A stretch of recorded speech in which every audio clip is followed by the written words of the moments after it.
பிரேட்டர் நிகழ்ச்சி அன்போடு வரவேற்கிறோம். இன்னைக்கு சாட்டர்டே தேசங்களுக்காக பிரேயர் பண்ற ஒரு டே. ஸோ இன்னைக்கு மார்னிங் வாக்குத்தத்தத்தை வச்சு தான் நம்ம ஜோம் பண்ண போறோம். மார்னிங் நம்ம என்ன பார்த்தோம்? உன் அலங்கத்துக்குள்ளே சமாதானமும் உன் அரண்மனைக்குள்ளே சுகமும் இருப்பதாக. எங்க பார்த்தாலும் சண்டை, தேசங்களுக்குள்ள சண்டை, உள்ள கலவரம், அது இது நிறைய பிரச்சனை நடக்குது. ஸோ அது மாதிரி சண்டை சச்சரவு இல்லாம சமாதானமா இருக்கணும், அதுக்காக சொல்ல போறோம். அது மட்டும் இல்ல, இது அகத்துக்குள்ளே சுகம் இருப்பதாக. ஏகப்பட்ட வியாதி, புதுசா வியாதி, மக்கள் கஷ்டப்படுறாங்க, ஹாஸ்பிட்டல் நிரம்பி வலியுது, சிலருக்கு சுகம் கொடுக்க முடியாம இறந்து போயிடுறாங்க. அப்படி சுகவீனம் இல்லாம சுகத்தோடு வாழ நம்ம சொல்ல போறோம். அதுக்கு முன்னாடி ஒரு பேசேஜ் வாசித்துட்டு ஜோம் பண்ணலாமா? சங்கீதம் 122. மெயினா இஸ்ரவேலுக்காக நம்ம ஜெபம் பண்ண போறோம். இஸ்ரேல் தேசத்துக்காக நம்ம ஜெபம் பண்ண போறோம். அதுக்காக இந்த பேசேஜ் எடுத்திருக்கேன். சங்கீதம் 122. கர்த்தருடைய ஆலயத்துக்கு போவோம் வாருங்கள் எனக்கு அவர்கள் சொன்னபோது மகிழ்ச்சியா இருந்தேன். எருசலேமே, உன் வாசல்களில் எங்கள் கால்கள் நிற்கலாயிற்று. எருசலேம் இசை விடப்பான நகரமாய் கட்டப்பட்டிருக்கிறது. அங்கே இஸ்ரவேலுக்கு சாட்சியாக கர்த்தருடைய ஜனங்களாய கோத்திரங்கள் கர்த்தரின் நாமத்தை துதிப்பதற்கு ஸ்தோத்திரிப்பதற்கு போகும். அங்கே தாவீதின் வம்சத்தாருடைய சிங்காசனங்களாகிய நியாயாசனங்கள் வைக்கப்பட்டிருக்கிறது.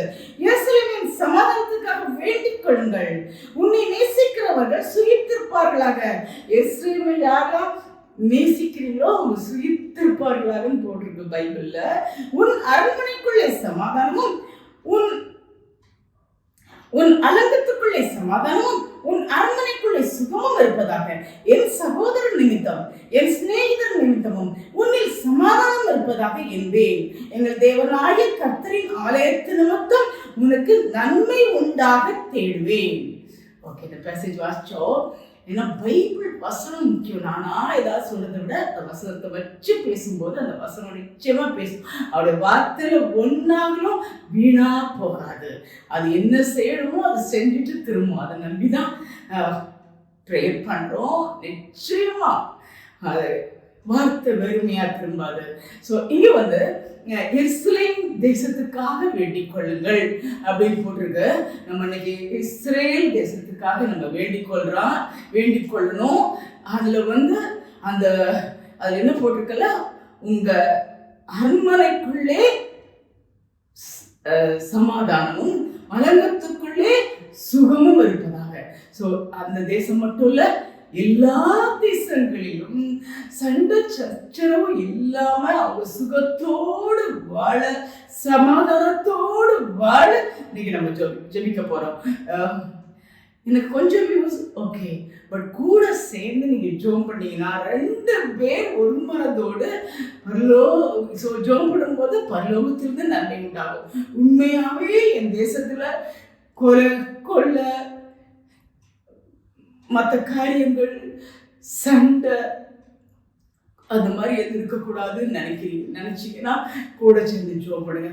படுத்த படுக்கையில நிறைய பேர் இருக்காங்க, அவங்களாம் சுகத்தோடு வாழ நினைச்சீங்கன்னா அவங்க கூட சேர்ந்து ஜோம். நம்ம குடும்பம் மட்டும் அல்ல, தேசம் முழுமையும், எல்லா தேசமும், இஸ்ரேல் தேசமும், விசேஷமா இஸ்ரேல் தேசமும் இந்த மாதிரி சண்டை சச்சரவு இல்லாம சமாதானத்தோடு வாழ நம்ம ஜோம் பண்ணுவோம்.